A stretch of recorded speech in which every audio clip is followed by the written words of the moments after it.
Hey stixis, this is a Rifter Darkly, or Vin7, my YouTube name, or Iancube at DeviantArt. Yes, I have many names. Anyway, I thought that it might be cooler to do a video critique instead of me just barfing like a page in the comment section. It's just faster.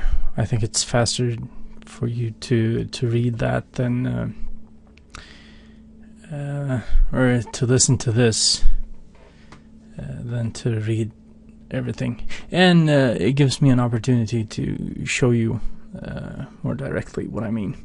All right. So just first of all, art, painting is something that we all started with, and we were very bad at it in the beginning. So that's fine. You don't wake up one day and you just, oh my God, I'm a painter. I can paint anything. So just calm down and don't worry about it. You know, all you have to do is practice, and you will get very far. You can get as far as you want if you practice. All right. So the three kind of main things I want to talk to you about for this picture. As you can see, they are brilliantly listed up here. First of all, we have no direction of light, which means that there are no shadows and no highlights. So if I were to just for the sake of it, or well, it's the point of the painting, isn't it? If I were to pick a darker color here and just give it some more shadow. Oh, it's very tiny over here.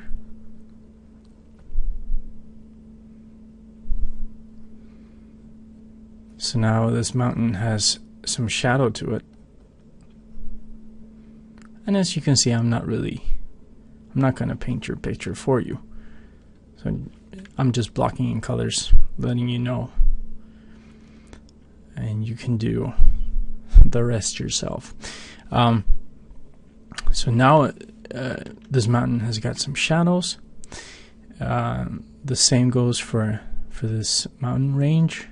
I'm not American, by the way, or English. I'm Swedish, so that might be why the words are sometimes, as you can tell, I sometimes struggle with the words. But yeah.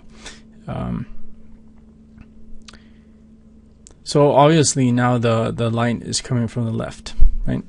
So you have the sunlight coming from the left, and that means that we have to give everything a shadow to the right. So we have this, and I mean, you can do a whole lot more shadowing here. You know, that depends on you. But as you can see now that you kind of get more of a direction where the light is coming from. And the same, of course, goes for the house. And as you can see here, by the way, when I have Photoshop open here in the color picker, this was your original color, right, for the house wall. And I can go either darker like that, you get a dark red, or I can go into a less saturated red. And since I want cool colors, because the sun is a warm light, at least that's how I picture this. That's why I pick cooler shadows instead of warm shadows and cool light. You have cool shadows and warm light. That's a whole color theory discussion we can have another day. But just by doing a bit of this, you now get the sense that, yeah, the light is not hitting that side, it's in shadow, good. The same goes for this grass. As you can see, I'm going towards the gray area, so I'm desaturating it a bit. I'm doing the same thing with this. Yeah, very, very detailed, of course. Right, so yeah, and of course the same goes for these rocks here.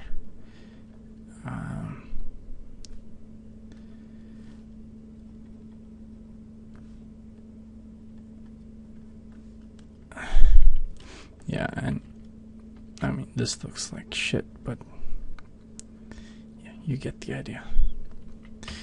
Of course, the water, same thing.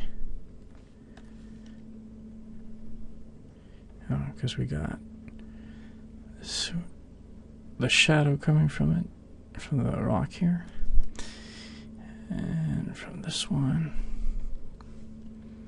Yeah, the detail is brilliant. Anyway. Alright, so shadows and light. You have to have a you have to have an idea of where the light is coming from. And I mean, we can talk about bounce lights and all that good stuff, but not this time. Of course, it also applies to this. I'm gonna get in here.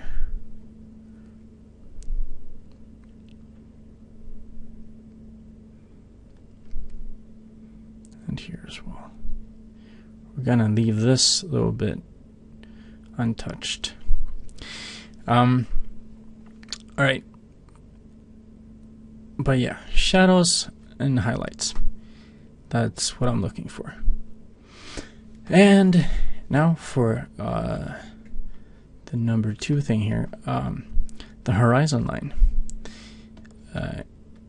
Yes, technically you can put your horizon line wherever the hell you want. And right now it's here. And you have the vanishing point somewhere around here, sort of, yeah, something like that. And I imagine everything goes up there, yeah. But now then, if the vanishing point is up here, imagine there's a second house just behind the red house. Where do I put that? I'm gonna have to put it here.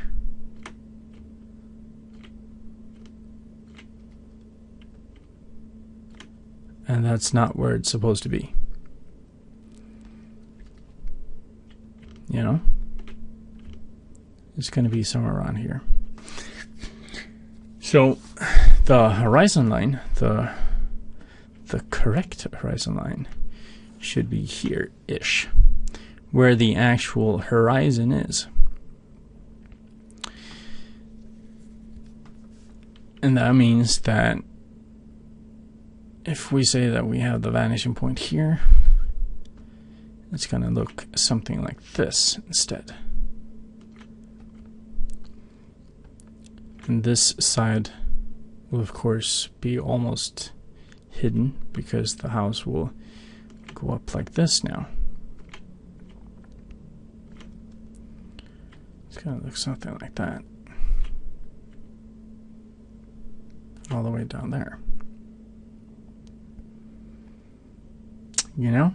See what I mean? I think you do.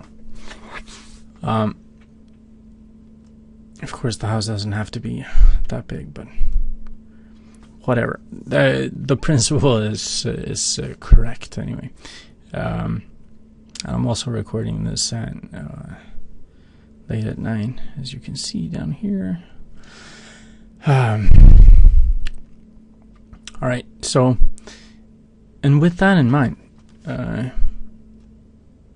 before I forget it, the beach here looks very, very, very steep. You see, the direction here is, you know, it's going down all the way here. It's a very steep slope. Now, if you want like a smooth looking slope, it should follow these lines.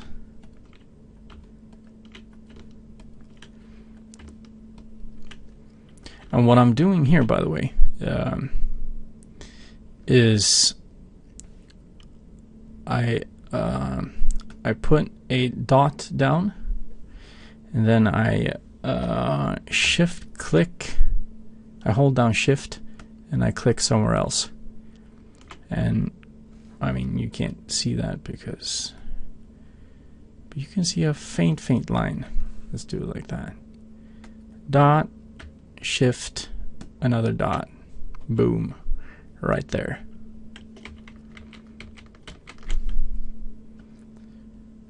Which makes it very easy to draw straight lines. So, to kind of show you what I mean, is you have the beach going this way.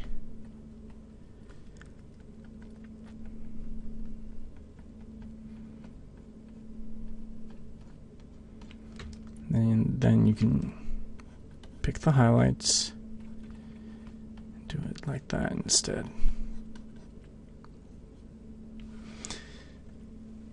It's still not that great, but it gives another direction. It gives a more accurate direction. Alright, so 12 freaking minutes already. Alright, so aerial perspective. Aerial perspective is when the principle of an object further away is blurrier, out of focus, and lighter than an object very close. So I got some, I have some examples of this. Alright, so this is a sketch I did. As you can see, you have the closed mountains, then you have the middle ground, and then in the background you have the background, obviously, this mountain range. And as you can see, dark, middle, and light background. And if you look at your painting, they have the background, the mountains in the background, and the forest. They all have almost the same value. What I mean by that is when I turn on the black and white layer, you can see that there's not a whole lot of difference between this gray and this gray. And another example would be this Old Fortress by Blink. Great painter.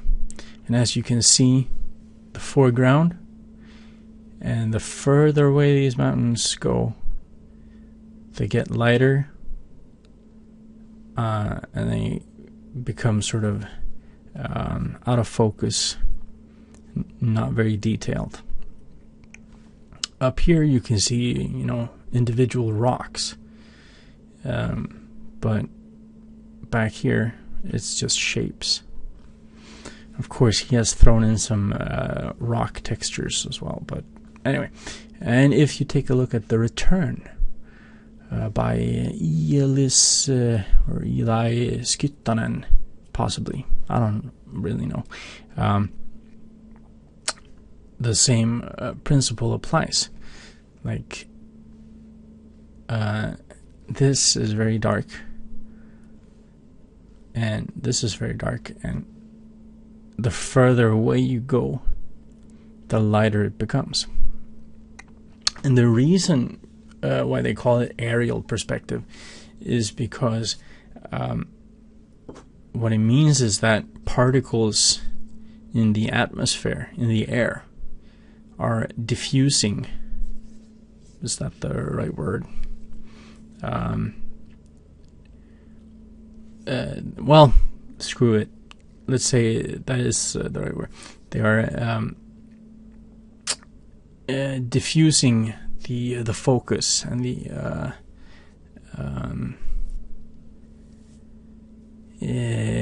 I kind of forgot my train of thought. Also in English, but yeah, I think you understand what I mean.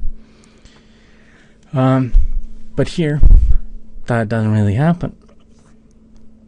So, what we can do, and it's also even more accentuated by the fact that you still have these outlines here. And these outlines and these outlines are pretty much the same size. So, my advice would be to just whip out your soft brush, like so. Lower the opacity. Kill that. Lower the opacity. And pick the background. And just go like this. There we go. Fantastic. So let's take a look. It's a slight difference, but the brush is only at 13%, so no wonder. We'll give it even more, maybe even more. Now it's starting to look as if the mountain is in the background and not right up close to the forest. And you can even do even more on say this mountain range to make it look even further away. Now, if you look at the thumbnail, you can see that this mountain range looks further away than this one.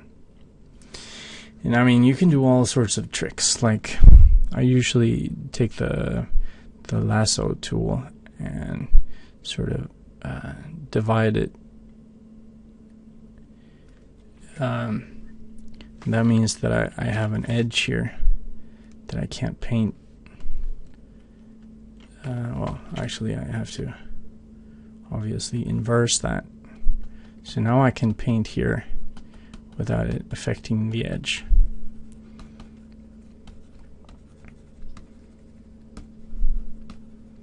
So I can just keep doing that. Simple as cake. So yeah, those are the three big things. This is almost 20 minutes. I thought this was going to be like 10. All right. Lose the outlines, and keep in mind these three things. You have to have a direction of light. And, well, speaking of that, what I do is I draw little arrows like this to remember where the light is coming from. Nothing wrong with that. I'll just paint over it, or maybe if it's on the line layer, I'll just erase it altogether. I've seen other guys mark stuff like L and S for light and shadow, just so that they know where to put the light and the shadow. And the same goes here, light, shadow, stuff like that. And then work on your perspective and the aerial perspective. Alright, 20 minutes, 21 minutes, my god. Alright, hope you don't mind that I use this, your image for this video critique. But there you go.